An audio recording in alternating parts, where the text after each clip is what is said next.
How does a respected judge end up face down on hot asphalt all because of one reckless cop? You ever notice how one small decision, one random, ordinary choice, can flip your whole life upside down? That's exactly what happened one Thursday evening in Modesto, California. It wasn't a big moment. It wasn't anything dramatic. It was just a man pulling into a parking lot for a coffee. That's it. No crime, no drama, no warning. Judge Preston Holloway had just finished a 12-hour day at Stanislaus County Courthouse. He was tired, hungry, and honestly just craving a little quiet. So he swung by a place he always went, a small corner cafe called Jackson's Brew off McHenry Avenue, the kind of place where the barista knows your order and folks hold the door open for strangers. It was the definition of normal. But just a few blocks away, a police call came in over the radio. Suspect matching description, male, dark jacket, dark pants, last seen fleeing south. Nothing about the judge fit that description except that he was a black man wearing a navy blue blazer and slacks. That tiny detail would be enough to ignite a situation no one was ready for. At that exact moment, Officer Kyle Merritt was speeding down the same street, 27 years old, new to the force, and burning with the need to prove himself. His record was already filled with warnings about overaggressive tactics, but in his mind he was just doing his job, protecting the people, keeping the streets safe. That's how he saw it, anyway. Preston didn't even notice the cruiser swing into the lot behind him. He was thinking about whether he wanted a blueberry muffin or just to stick with a latte. He had no idea that within minutes he'd be lying face down on the asphalt with a knee shoved into his back, and every move from that moment on would be captured by half a dozen cell phones, lighting a fuse that would burn through the city before the night was over. But what really kicked everything into high gear wasn't the takedown itself. It was what happened after the crowd realized who Officer Merritt had just put in cuffs. The air smelled like coffee grounds and exhaust as Judge Holloway stepped out of his silver Ford Explorer. The sky had that dusty orange look it gets in Central California when the sun's calling it a day. People moved around him. Kids running to their parents, teenagers laughing by the frozen yogurt shop next door, a woman balancing a toddler on one hip while fumbling for her keys. Normal stuff. Preston took a slow breath, loosened his tie, and cracked his knuckles. His back ached from sitting on the bench all day. He thought about the cases he'd ruled on, nothing easy. Evictions, custody battles, a sentencing that left a lump in his throat. Some days being a judge felt like carrying a mountain on his shoulders. But that evening he wanted to feel human again, even if it was just for the time it took to sip a latte. He didn't notice the cruiser creeping in behind him. Didn't notice the officer's hand twitching at his side, resting a little too eagerly near his belt. Preston's focus was on the little chalkboard menu propped up outside the cafe. Pumpkin spice special, limited time only. He let out a short laugh. Pumpkin spice already, he mumbled to himself. Inside Jackson's, it was cozy and warm, the walls lined with Polaroids of regulars and scuffed leather couches. Preston was just reaching for the door when he heard a voice bark out behind him. "Hey, hands where I can see them." Preston turned, confused. Was someone being mugged? He looked around. Nope. The voice was aimed at him. A tall young officer with a hard stare and a tight jaw was marching toward him, one hand resting firmly on his holster. Preston frowned. "Excuse me," he said, keeping his voice calm. "Hands up, now," Officer Merritt shouted again, louder this time. Heads turned. A man in a Dodgers cap pulled out his phone. A teenager nudged her friend. Preston's instincts, sharpened by decades in the courtroom, kicked in. He slowly raised his hands, palms open. He could see the way the officer's pulse hammered in his neck, see the twitch in his right eye. Preston knew that look. Fear pretending to be authority. "I'm Judge Preston Holloway," he said, steady but not aggressive. "I'm not armed. I'm reaching for my wallet." "Don't move," Merritt barked, already rushing him. Preston froze. His heart thumped once, heavy and hard. This was not going to be a conversation. He could feel it, but before he could get another word out, Merritt grabbed him, slammed him against the hood of the cruiser, and snapped the cold steel of handcuffs around his wrists. And that's when the crowd really started paying attention. The handcuffs bit into Preston's wrists as Officer Merritt shoved him down harder onto the hood. The heat from the engine made the metal sting against his skin. He could hear his own voice in his head, calm the way he spoke in court. Stay still, stay alive. I told you I'm a judge, Preston said again, more urgent this time. Look at my wallet. My ID is in there. Merritt ignored him. Rough hands patted him down, pulling at his jacket, knocking his phone and keys to the pavement. One by one, more phones around the parking lot came up, cameras blinking like angry eyes. A woman in yoga pants moved closer, recording. What are you doing? He didn't do anything, she shouted. Back up, ma'am, Merritt snapped without turning around, his knee pressing harder into Preston's back. Preston winced but kept his face stoic. He had seen this kind of officer before. Young, scared, needing to control something, anything. You've got the wrong guy, officer, Preston said, breathing carefully through his nose. I'm Judge Preston Holloway, Stanislaus County Superior Court. You're making a serious mistake. Merritt didn't budge, didn't check the wallet lying on the ground a few feet away. Didn't radio in to verify. His mind was locked on one thing, control. Meanwhile, the crowd thickened. Two teenage boys muttered to each other, one filming while the other whispered, "Dude, that's the judge. My mom talks about him all the time." Inside the cafe, the barista, a young woman named Ellie Franco, pressed her hands to the glass, staring wide-eyed. She recognized Preston too. He'd been coming here for years. He always ordered a tall black coffee, sometimes a scone if he was feeling fancy. Officer, someone else called out, an older man wearing a mechanic's jumpsuit. That's Preston Holloway. You've got the wrong guy, man. Merritt's face twisted. You people need to back away. This man fits the description of a robbery suspect. We're handling it. Preston turned his head slightly, struggling to make eye contact with the officer. You're handling it wrong, he said quietly. It wasn't the words that shook Merritt. It was the tone, calm, certain, unafraid. It made him feel small. Suddenly, another cruiser screeched into the lot. Officer Dana Winslow, a sergeant known for her even head, jumped out, hand raised to calm the growing tension. Kyle, what's going on? She barked, hurrying over. Suspect matching the description, Merritt shot back. Male, dark jacket, dark pants, black male, mid-50s. Winslow's eyes flicked from Preston's face to the wallet on the ground. She frowned, picked it up, flipped it open, and immediately froze. God almighty, she muttered. She spun to Merritt. Get those cuffs off him. Now. Merritt hesitated. But, now, Officer Merritt, she snapped. Merritt's hands fumbled with the cuffs. Preston straightened, slowly, rotating his shoulders as the steel released. His wrists were red and raw. He didn't yell, didn't make a scene. He just looked at Merritt with something colder than anger, disappointment. Winslow pulled Preston aside, speaking low.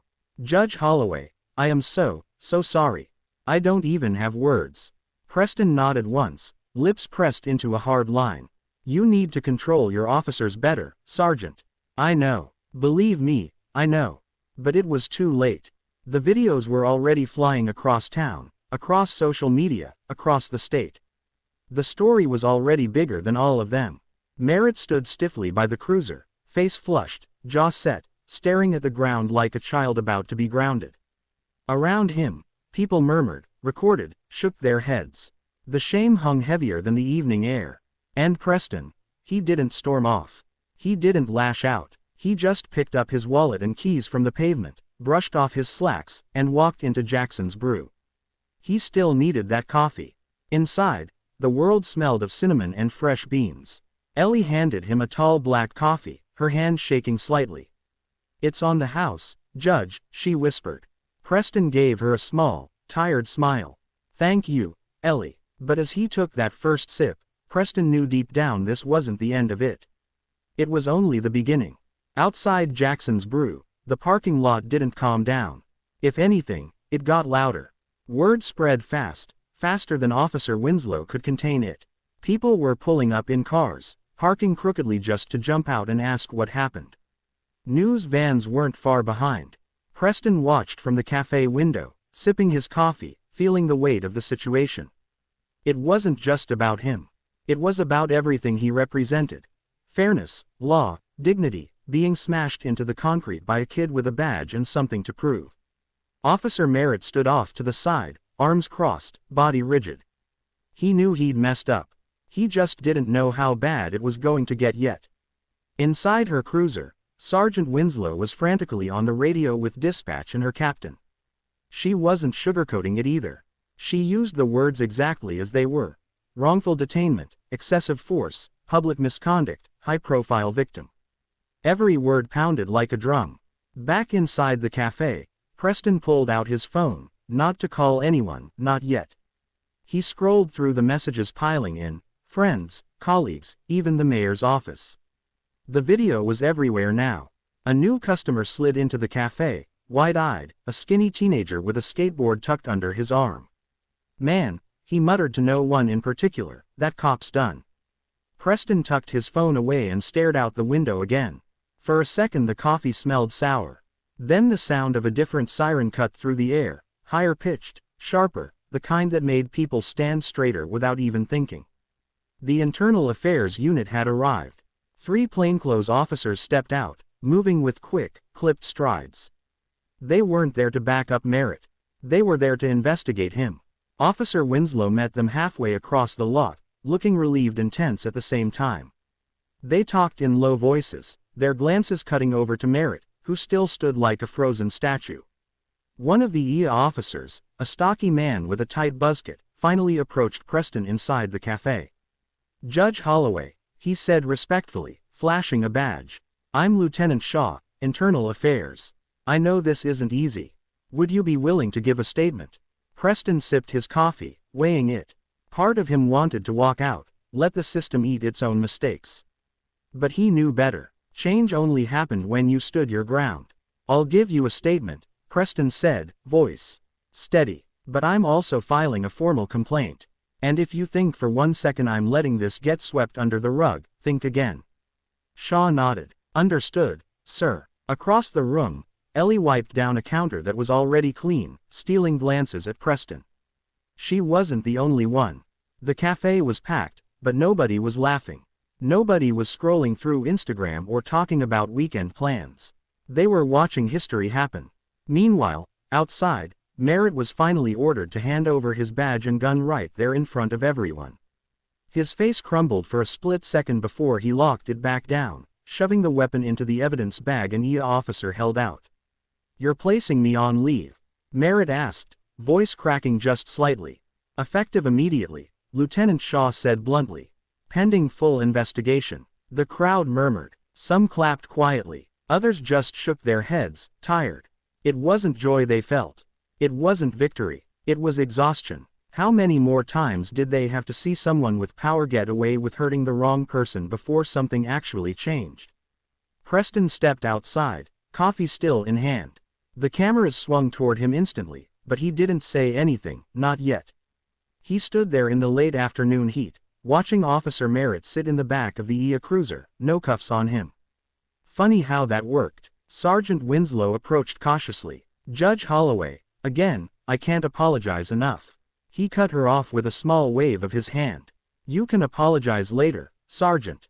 Right now, you need to manage your people." She nodded, shame written all over her face. Preston looked at the gathered crowd, people who didn't know him but who saw themselves in what happened. He wanted to say something. Needed to. He stepped forward, cleared his throat. "I know what you're all thinking," he said, voice low but carrying across the lot. "You're wondering how many times this story has to repeat before it stops being a story. You're wondering why someone who's supposed to uphold the law got treated like a criminal without question.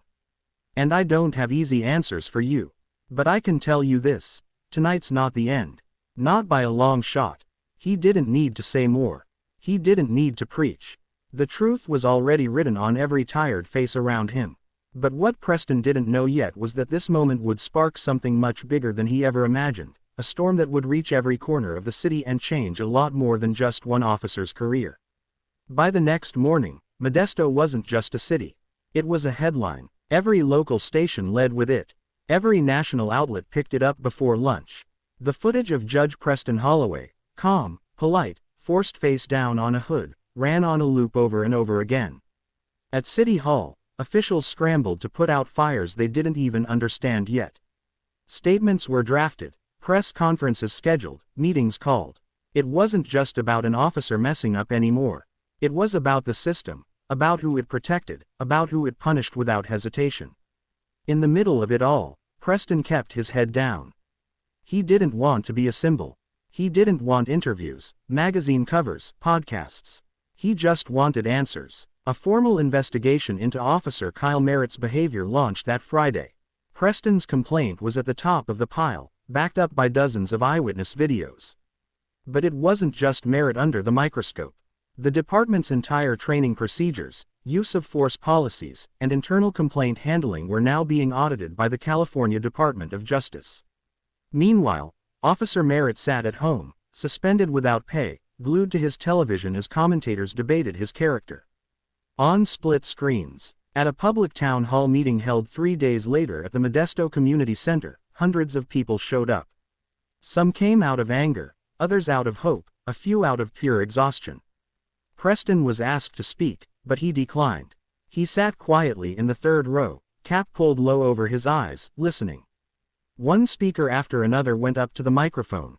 Teachers, students, retired postal workers, nurses, young men who talked about being stopped walking home from work, mothers who spoke about raising sons and daughters with the talk. Not about birds and bees, but about how to survive a traffic stop. Finally, an older woman named Mrs. Charlene Howard shuffled up to the podium, hair white, voice rough but strong. She didn't need notes. "I'm 74 years old," she said. "I marched in Selma. I sat at lunch counters where they poured coffee over my head. I fought so my grandchildren wouldn't have to be afraid of men with badges. And yet here we are." The room was silent. You could hear the hum of the old ceiling fans overhead.